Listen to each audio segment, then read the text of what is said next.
Vamos então continuarmos o nosso estudo do livro O Consolador.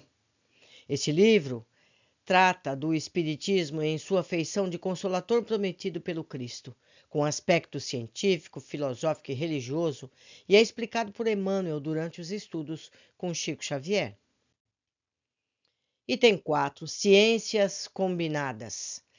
Vai se tratar dos esforços da humanidade, a história da civilização no plano espiritual, falsos julgamentos, responsabilidade do historiador, canonização e realidade espiritual, primeiras formas planetárias, etapas evolutivas da Terra, elementos de formação, comoções geológicas e notícias dos textos sagrados.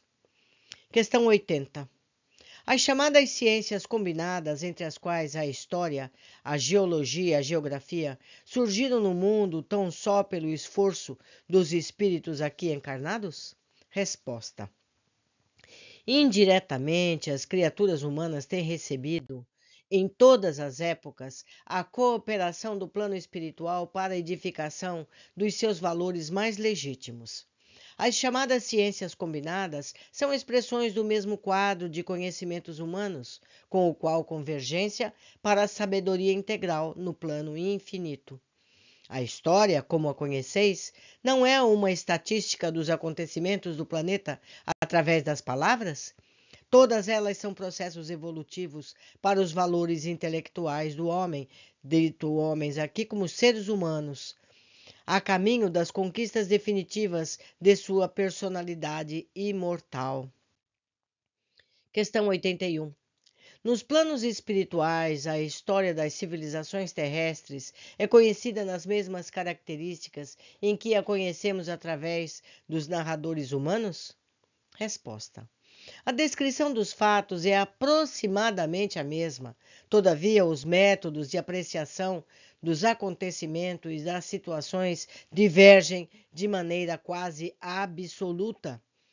Muitas vezes, os heróis nos livros da Terra são entidades misérrimas na esfera espiritual. Verifica-se então o contrário.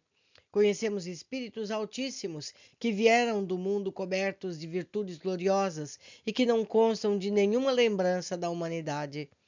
Os altares e as galerias patrióticas da terra foram sempre comprometidos pela política rasteira das paixões. Poucos heróis do planeta fazem jus a esse título no mundo da verdade.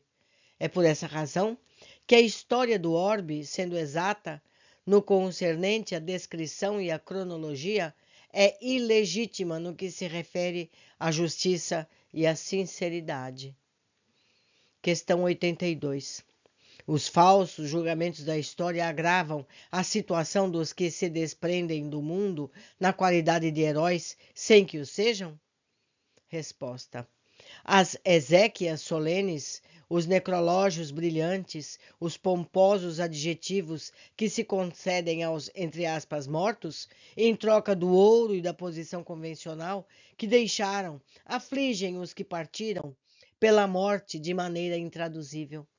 Penosa situação de angústia se estabelece para esses espíritos sofredores e perturbados que se envergonham de si mesmos, experimentando a mais funda repugnância pelas homenagens recebidas. Cessada essa fase do julgamento insincero do mundo, frequentemente se poderá observar a incoerência dos homens, homens aqui como humanidade, meus amigos.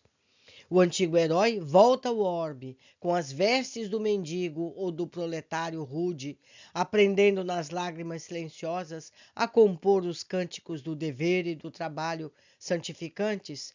Todavia ninguém o vê, porque na história do mundo e em todos os tempos, o homem sente incensou a tirania e raramente fixou o olhar inquieto na flor carinhosa e humilde da virtude.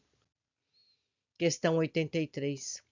É o historiador responsável pelos juízos falsos da história? Resposta. Considerando-se que cada espírito encarnado, em sua tarefa especial, neste ou naquele setor evolutivo, os historiadores que se deixam mergulhar no interesse econômico das sinecturas políticas, embriagados pelo vinho da mediocridade, responderão no além-túmulo pela exploração comercial da inteligência que hajam praticado na terra, adulterando a justiça e o direito, evitando a verdade ou fornecendo mentiras ao espírito confiante dos pósteros. Questão 84. Se um espírito no plano invisível não é realmente uma criatura santificada, como receberá as orações de seus devotos se a história no mundo o canonizou? A canonização é um processo muito arrojado das ambições humanas para ser considerado perante a verdade espiritual. Conhecemos inquisidores, verdugos de povos, traidores do bem, conduzidos ao altar pelo falso julgamento da política humana. A prece dos devotos, invocando o seu socorro, muitas vezes sem se lembrarem da paternidade de Deus, ecoa-lhes no coração perturbado como vozes de acusação terrível e dolorosa, porquanto reavivam ainda mais a nudez de suas feridas. Frequentemente, os espíritos que se encontram nessa penosa situação rogam a Jesus a concessão das experiências mais humildes na terra, a fim de olvidarem os ruídos nocivos das falsas glórias no planeta, no silêncio das grandes dores que iluminam e regeneram.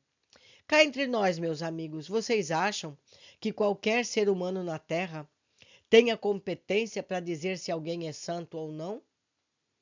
Não é muita pretensão? Eu acho muita pretensão. E não importa, não importa. Questão 85. As primeiras formas planetárias obedeceram a um molde especial pré-existente? Resposta. Jesus foi o divino escultor da obra geológica do planeta. Junto aos seus prepostos, iluminou a sombra dos princípios com os eflúvios sublimados do seu amor, que saturaram todas as substâncias do mundo em formação. Não podemos afirmar que as formas da natureza, em sua manifestação inicial, obedecessem a um molde pré-existente, no sentido de imitação, porque todas elas receberam o influxo sagrado no coração do Cristo. A verdade é que, assim como em vossas construções materiais, todas as obras viveram previamente no cérebro de um engenheiro ou de um arquiteto, todas as formas de vida na Terra foram primeiramente concebidas em sua visão divina. Questão 86.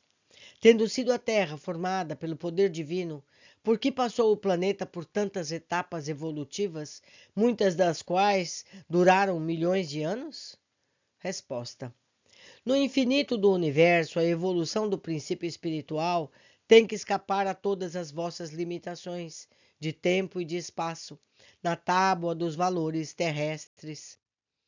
As aquisições de cada indivíduo resultam na lei do esforço próprio, no caminho ilimitado da criação, destacando-se daí as mais diversas posições evolutivas das criaturas e compreendendo-se no tempo e espaço, são laboratórios divinos, onde todos os princípios da vida são submetidos às experiências do aperfeiçoamento, de modo que cada um deva a si mesmo todas as realizações no dia da aquisição dos mais altos valores da vida.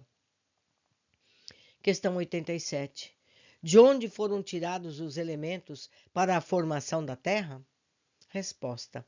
Sabemos que a aglutinação molecular, bem como o motor transcendente do mundo, obedeceu ao sopro gerador da vida, oriundo do Todo-Poderoso e lançado sobre o infinito da criação universal. Contudo, achamo-nos ainda na situação do aluno que encontrou a escola já edificada, cabendo-nos louvar e buscar pelo trabalho e pelo aperfeiçoamento do divino autor. Questão 88. Deve a humanidade terrestre enxergar nas comoções geológicas do globo elementos de provação para a sua vida? Resposta. Os abalos sísmicos não são simples acidentes da natureza. O mundo não está sob a direção de forças cegas. As comoções do globo são instrumentos de provações coletivas, ríspidas e penosas, Nesses cataclismos, a multidão resgata igualmente os seus crimes de outrora e cada elemento integrante da mesma quieta-se no pretérito na pauta dos débitos individuais. Questão 89. Por que razão não existe nos textos sagrados uma notícia positiva das terras descobertas posteriormente à vinda de Jesus no planeta? Resposta. Neste particular, temos de convir que a palavra das profecias, através de todos os tempos e situações do planeta, como eco das regiões divinas, não teve em mira senão a edificação do reino de Deus nos corações, desprezando as fundações humanas precárias e perecíveis. Todavia, no desdobramento das revelações, encontrareis notícias das novas terras posteriormente descobertas, informações essas que se encontram sob os véus dos símbolos, como aconteceu com todas as demais notificações que o Velho e o Novo Testamentos legaram ao homem espiritual. Sempre que é dito a palavra homem, vale observar que não é o gênero masculino, e sim homem, humanidade. Certo, meus amigos? Eu deixo vocês aqui hoje com todo esse conteúdo, recomendando que adquiram o livro, leiam cuidadosamente, meditem sobre cada pergunta e cada resposta para nossa evolução espiritual. Por hoje ficamos por aqui. Aguardo vocês no próximo capítulo.